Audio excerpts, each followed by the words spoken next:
చురుకుని మనసున ముసురుకున్న చెమటని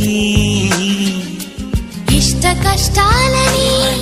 ఇప్పుడేమంటారు ఈ మోహమాటాలని మరి ఏమంటారు స్వల్ప భారాలని ఇప్పుడేమంటారు సమీప దూరాలని అసలేమంటారు జారే నింగిని దొరలాంటి దొంగని పాడే కొంగుని పరిమళించే రంగుని